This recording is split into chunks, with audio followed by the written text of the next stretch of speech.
अस्सलाम वालेकुम एवरीवन। उम्मीद है कि आप सब खैरियत से होंगे। आज का बहुत ही शानदार टॉपिक है, दैट इज अवर प्रोनाउन, जो पार्ट्स ऑफ स्पीच का हिस्सा है। समझना बहुत जरूरी है। सबसे पहले हमें ये पता होना चाहिए कि व्हाट इज बेसिक प्रोनाउन, क्या है प्रोनाउन। दो लफ्ज है यहाँ पर मैंने दो लफ्ज ड्रॉ किए हैं, for a noun instead of noun. हम डेफिनेशन में क्या लिखते हैं? The words which are used instead of noun are called pronouns। हमें उन्हें प्रोनाउन कहते हैं, लेकिन वही अल्फाज जो हम नाउन की जगह लिखते हैं तो बेसिकली वही अल्फाज नाउन ही के लिए होते हैं। he, she, it, I, we, they, anyone, many, with, what, सारे प्रोनाउंस हैं। जो कंसेप्चुअली कोई समझता है तो इसे इस तरह समझ ले कि नाउन की जगह हम जो भी लफ्ज लिखे उसे हम प्रोनाउन कहते हैं। अब मेरे सामने एक बंदा खड़ा है जिसका नाम शाहीन है। शाहीन का नाम, अगर मैंने उससे पूछा, उसने मुझे नाम बताया। अगर मैं उससे कहूँ शाहीन कौन सी क्लास में पढ़ता है, शाहीन का वालिद क्या करता है, शाहीन के फैमिली में कितने मेंबर्स हैं, शाहीन बेसिकली कौन से इलाके से, अब ये कंफ्यूज होएगा, इसमें कोई शक नहीं है कि अगर वो मेरे बारे में बात कर रहा है या किसी और शाहीन के बारे में। So that's why we use pronouns. बहुत ही बड़ा कंफ्यूजन प्रोनाउन ने रिमूव कर दिया। तो जब से ये दुनिया में इंट्रोड्यूस हो गए, बहुत ही फायदे वाली चीजें हैं ये प्रोनाउंस। हम यूज करते हैं कन्वर्सेशन में, पैराग्राफ में, इससे एंड प्रेसे में, as well as in stories में हम यूज कर देते हैं। बहुत ही बड़ा फायदा।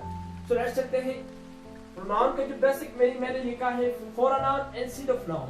समझाया कि नाउन की जगह हम जितने भी वर्ड्स यूज कर देते हैं प्रोनाउन कहते हैं उन्हें, और वो नाउन ही के लिए होते हैं। The words which are used instead of noun are called pronouns. He, she, it, I, we, you, they, any, many. So ये हो गया definition with wording meaning of pronoun. So इसके बाद हम चलते हैं kinds of pronoun पे। ठीक, हम इस लेक्चर में हम 8 kinds of pronoun पढ़ेंगे इंशाल्लाह और समझ लेंगे। जो फर्स्ट kind है वो है हमारे पास पर्सनल प्रोनाउन।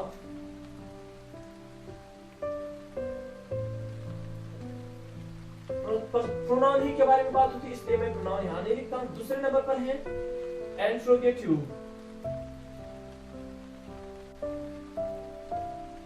तीसरे नंबर पर है इंडेफिनिट।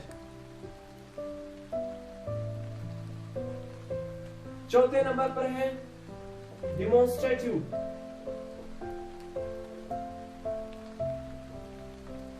पांचवें नंबर पर है रिलेटिव। छठे नंबर पर है पॉजिटिव। सातवें नंबर पर है रिफ्लेक्सिव। आठवें नंबर पर है इंटेंस प्रोनाउन।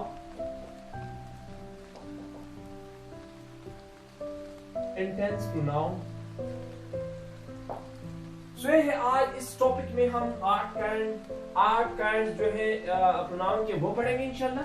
डेफिनेशन हम लोगों ने समझ लिया, प्रोनाउन का जो बेसिक मैंने था वो समझ लिया, डेफिनेशन और एग्जांपल यहाँ पर तो कुछ के ड्रा किए, लेकिन सब तो नहीं हुए। लेकिन अभी काइंड्स है प्रोनाउन के, personal pronoun, interrogative pronoun, indefinite pronoun, demonstrative pronoun, relative pronoun, positive pronoun, reflexive pronoun, intense pronoun. 8 kind से इस लेक्चर में इंशाल्लाह पढ़ेंगे और समझेंगे। So let's the first kind that is personal pronoun.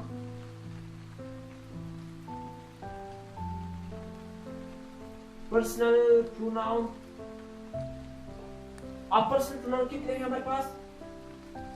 I, we, you,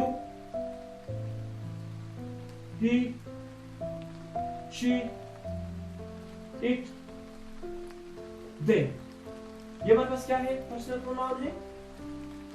personal pronoun इन्हें क्यों कहते हैं? इन्हें पर्सनल प्रोनाउन इसलिए कहा जाता है क्योंकि पर्सनल के बारे में बात होती है।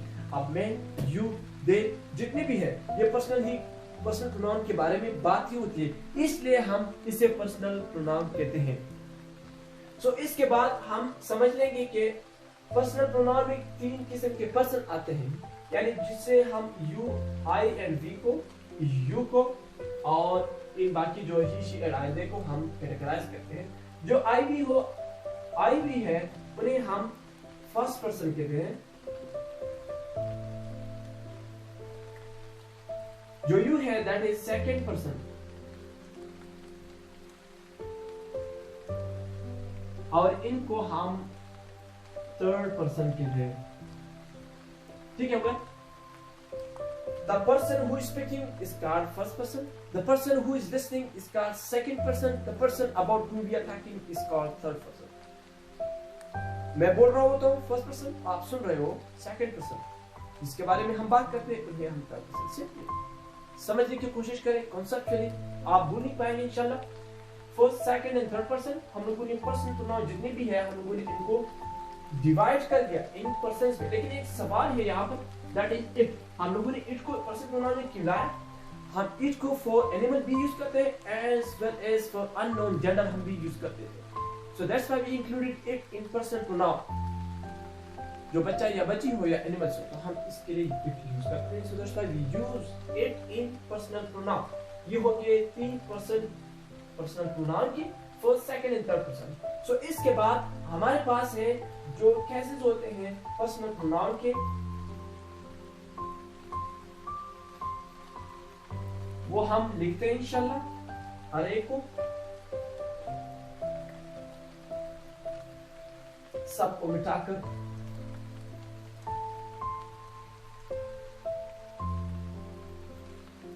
अब जो पर्सनल प्रोनाउन है उसके केसेस है, पर्सनल प्रोनाउन हम लिख लेंगे। पर्सनल प्रोनाउन थोड़ा लेंथी है,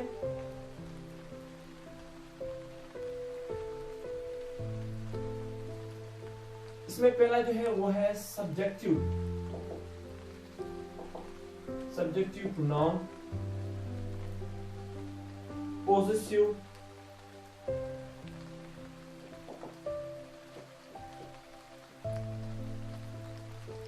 थर्ड है पोजेसिव एडजेक्टिव,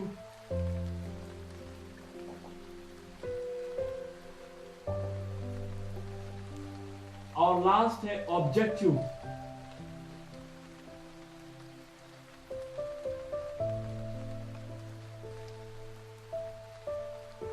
सो ये है हमारे पास। अब आते हैं इनके केसेस पे कि पर्सनल प्रोनाउन जितने भी हैं उनके हम केस भी बनाते हैं। इसमें फर्स्ट है आई, सब्जेक्टिव फॉर्म में है, वी है सब्जेक्टिव फॉर्म में, यू है सब्जेक्टिव फॉर्म में, ही है सब्जेक्टिव फॉर्म में, इट है, ही है एंड दे। अब आई का hours, sorry, possessive pronoun mine है, और यहाँ पर माई और यहाँ पर मी। समझा दो इंशाल्लाह हर एक को। आवर्स हो गया, आवर हो गया, अस हो गया, यूर्स हो गया, यूर हो गया, और यू हो गया, ही, हिज, हिज एंड हिम। इसके बाद इट्स, इट, ही, हाँ यहाँ पर she, hers, her, theirs, their and them। सबको पता है इंशाल्लाह। और यहाँ पर एक ही को समझ लेंगे आई को कि हम किस तरह यूज कर देते हैं तो सबका समझ में आ जाएगा इंशाल्लाह। पर्सनल प्रोनाउन है ये आई, और इसमें फर्स्ट पर्सन जिसे हम कहते हैं। सो हम एक मैं जुमला बनाता हूँ, इसका यूज हम किस तरह करते हैं। अब मैं इंग्लिश बोलता हूँ, मैं कौन से फॉर्म में? सब्जेक्टिव फॉर्म, यानी सब्जेक्ट क्या है? Doer of an action is called subject. अब जिस जुमले में डूअर ऑफ एन एक्शन होता है उसे हम सब्जेक्टिव केस में लाते हैं। अब मैं डूअर ऑफ एन एक्शन, मैं इंग्लिश बोलता हूँ, आई स्पीक इन इंग्लिश, मैं इंग्लिश बोलता हूँ, सो मैं doer of in this sentence I am the doer of an action, so I have to use I instead। इस जुमले में यानी मैंने नाउन की जगह, मेरे नाम की जगह मैंने I को यूज किया। लेकिन कौन से केस में, कौन से फॉर्म है? सब्जेक्टिव केस में, नोमिनेटिव केस में हम लोगों ने I को यूज किया।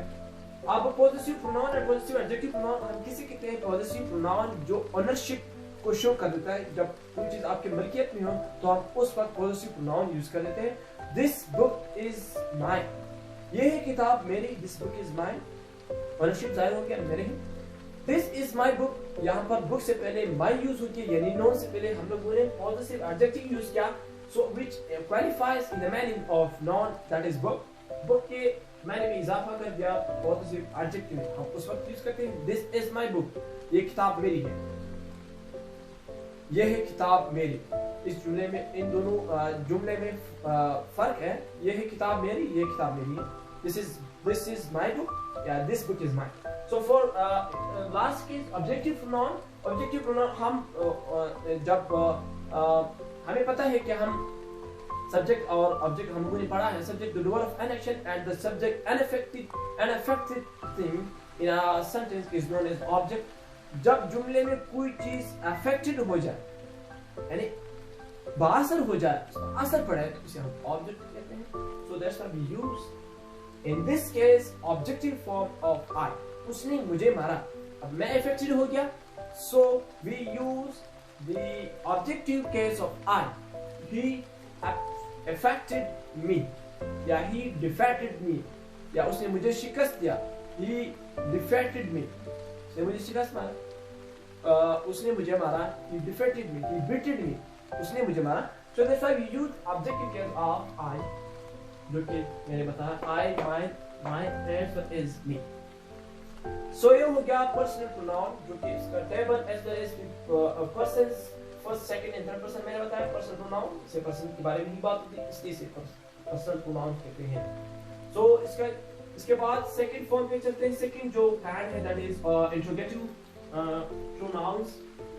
इंट्रोगेटिव प्रोनाउन इसलिए कहा जाता है क्योंकि ये ड्यूरिंग आस्किंग, यानी क्वेश्चन के दौरान हम जितने भी प्रोनाउन यूज कर देते हैं उन्हें हम इंट्रोगेटिव प्रोनाउंस कहते हैं।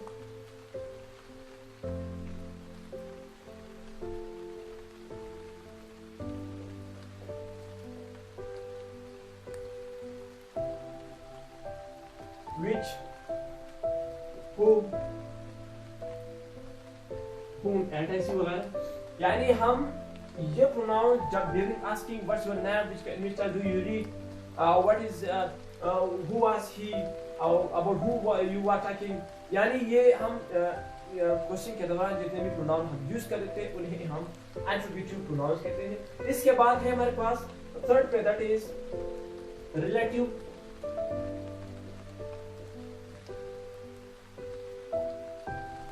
Which, whom,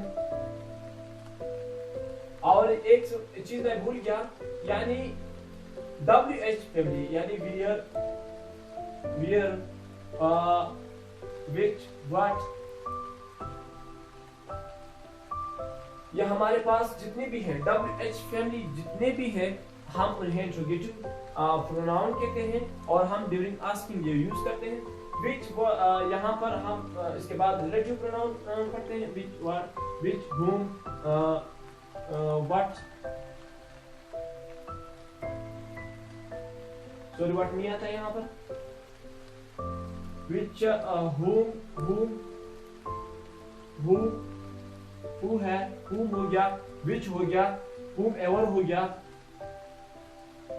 तो ये हमारे पास है रिलेटिव प्रोनाउन जो रिलेट कर देता है फ्रेज क्लास को नाउन एंड प्रोनाउन के साथ, यानी रिलेट, जाहिर सी बात है, और जो लफ्ज़ जाहिर है रिलेट कर देता है।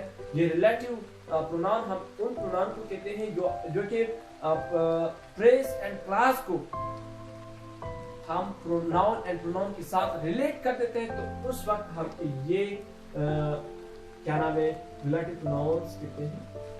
This is a pen which was, yeah, that is very expensive. That was a pen which was very expensive. मैंने पेन के साथ उनका मुआवजा किया, which was very expensive, यानी प्रेस को हम लोग यहाँ पर एक which was very expensive को रिलेट कर देते हैं with noun pen। He was the boy whom I told you, जिसके बारे में मैंने बताया वो एक लड़का था। This is a boy whom I told you, ये है एक लड़का जिसके बारे में मैंने बताया।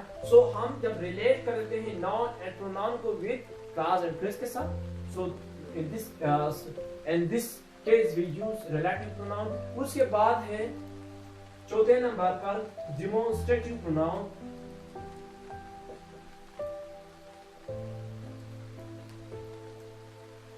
डिमॉन्स्ट्रेटिव प्रोनाउन हमारे पास है 4, दिस दैट। दैट के जगह पर अगर हम लोग दीज लिखें तो हमारे पास आगे आसानी होगी, दे एज वेल एज दूज। अब इनमें फिर एक कॉन्सेप्ट ये है कि हम दिस दैट एंड दूज को हम डिमॉन्स्ट्रेटिव प्रोनाउन कहते हैं। डिमॉन्स्ट्रेटिव लफ्ज़ से जाहिर है डिमॉन्स्ट्रेट कर देना, शो ऑफ कर देना, to express something, to express, to show off something, मुजाहिरा कराना किसी चीज का, पर्सन का, तो उन्हें हम डिमॉन्स्ट्रेटिव प्रोनाउंस कहते हैं। अब this is a pen, these are apples, this is a pen for singular, these are apples for plural। लेकिन ये दो सिंगुलर और प्लूरल के लिए हम यूज करते हैं, लेकिन कौन सी चीजों के लिए? नियर चीजों के लिए, ठीक है। That is car, those are cars, ठीक है। हम दूर के चीजों के लिए हम ये दो यूज करते हैं, और नजदीक की चीजों के लिए हम लोग ये यूज करते हैं। तो ये हो गया हमारे पास डिमॉन्स्ट्रेटिव प्रोनाउन जो हमारे पास 4 है। उसके बाद है रिलेटिव हो गया, इंट्रोगेटिव हो गया, एंड डिफिनेट प्रोनाउन है हमारे पास 5वें नंबर पर।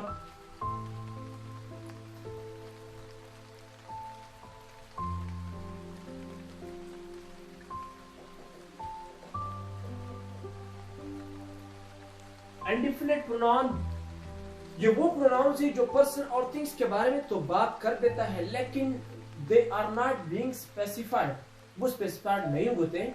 यानी ऑल कौन से? तमाम, any, anyone, many, everyone, etcetera, each. So ये वो प्रोनाउंस है जिन्हें हम इंडिफिनिट प्रोनाउंस कहते हैं। ये person, all of them were came here, anyone can come here, anybody can go there, and anybody जो specified नहीं होता। many of them were defeated, many of them were defeated, लेकिन यहाँ पर specification नहीं है, इस वजह से हम उन्हें indefinite pronouns कहते हैं। उसके बाद है 6 नंबर पर जो हमारे पास है, दैट इज पॉसेसिव प्रोनाउन, जो कि कैसे में भी बताया मैंने।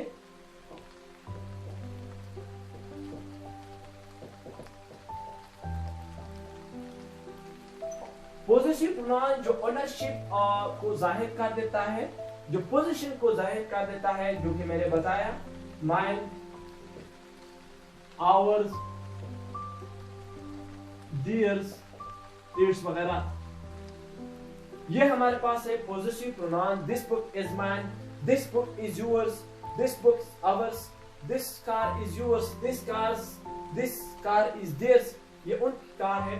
सो हम जिस वक्त ओनरशिप के लिए हम प्रोनाउन यूज कर देते हैं तो उन्हें हम पॉसेसिव प्रोनाउन कहते हैं। जो 7 नंबर पर है, दैट इज रिफ्लेक्सिव। ये लफ्ज से रिफ्लेक्ट pronoun, reflexive pronouns।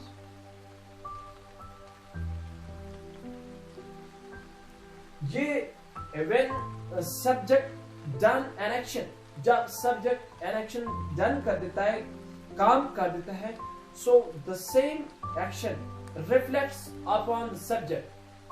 यानी वही एक्शन सब्जेक्ट पे वापस रिफ्लेक्ट होता है। सो उन प्रोनाउंस जिस वक्त हम वो उन्हें यूज कर देते हैं, सो उन्हें हम रिफ्लेक्सिव प्रोनाउन कहते हैं। इन्हें कंपाउंड रिफ्लेक्सिव प्रोनाउन भी कहते हैं। और हमारे पास कितने हैं? Ourselves, himself, myself, themselves। अब मेरे पास एक जुमला है कि मैंने काम खुद किया। I यहाँ पर लिखते हैं, जगह नहीं है, अब ये रिफ्लेक्सिव प्रोनाउन का जब मैं एग्जांपल देता हूं तो यहां पर लिख लेंगे इंशाल्लाह कि मैंने ये काम खुद किया। I did this work my self, यानी सब्जेक्ट ने काम कर दिया, ठीक है, लेकिन ये रिफ्लेक्ट हो गया वापस सब्जेक्ट पे, माई सेल्फ, मैंने ही। तो उस वक्त हम जितने भी प्रोनाउंस यूज कर देते हैं हम इन्हें रिफ्लेक्सिव प्रोनाउन कहते हैं। They did their work themselves, उन्होंने अपना काम खुद कर दिया, यानी सब्जेक्ट पे वापस रिफ्लेक्ट होता है। यहाँ पर एक लफ्ज है रिफ्लेक्सिव प्रोनाउन, ये रिफ्लेक्ट होता है तो उस वक्त हम उन्हें रिफ्लेक्सिव प्रोनाउन कहते हैं। इसके बाद जो लास्ट कैन है दैट इज जो 8वां किस्म है प्रोनाउन का, दैट इज इंटेंस प्रोनाउन। लफ्ज जाहिर है, इंटेंस प्रोनाउन में सारी वो प्रोनाउंस है जो रिफ्लेक्सिव प्रोनाउन में है, लेकिन इसमें फर्क क्या है, ये एम्फसाइज कर देता है इससे प्रीवियस जो स्टेटमेंट पे ये एम्फसाइज प्रेस कर देता है, जोर ला देता है। अब एक मैंने जुमला लिखा, I did this work my self. अब इस जुमले को मैं लिख देता हूं एम्फसाइज की शक्ल में, या इसी को छोड़ दो। अब इसका जो एम्फसाइज यानी इंटेंस प्रोनाउन शक्ल क्या है, I myself did this work. इस वक्त हम इन्हें इंटेंस प्रोनाउन कहते हैं। यानी अब एक जुमला है, मैं खुद इंग्लिश बोलता हूं, I speak English my self. अब ये हो गया, ये कौन सा शक्ल था, रिफ्लेक्सिव प्रोनाउन का शक्ल था। लेकिन अब इसका जो इंटेंस प्रोनाउन शक्ल है वो क्या है, इसी जुमले को मैं लिखता हूं, आई माई सेल्फ। अब जोर यानी एम्फसाइज हो गया, ये जुमला स्टेटमेंट एम्फसाइज हो गया, जिसे हम इंटेंस प्रोनाउन के आई माई सेल्फ स्पीक इंग्लिश। तो ये है, यानी जितने भी रिफ्लेक्सिव प्रोनाउन है उन्हें हम इंटेंस प्रोनाउन उस वक्त कहते हैं जब ये एम्फसाइज कर देता है स्टेटमेंट पे। तो ये रहा आज का जो हमारा टॉपिक। उम्मीद है कि आप सबको समझ में आया होगा। अगर किसी को समझ में या किसी को समझ में ना आया हो या किसी का सवाल हो तो नीचे कमेंट सेक्शन में आप कमेंट कर सकते हैं।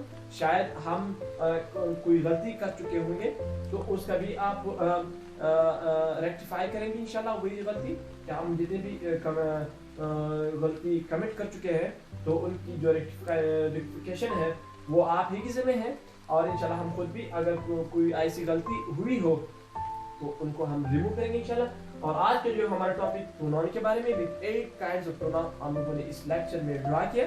सो आज ही के लिए इतना ही काफी। अल्लाह हाफिज, नेक्स्ट लेक्चर के लिए।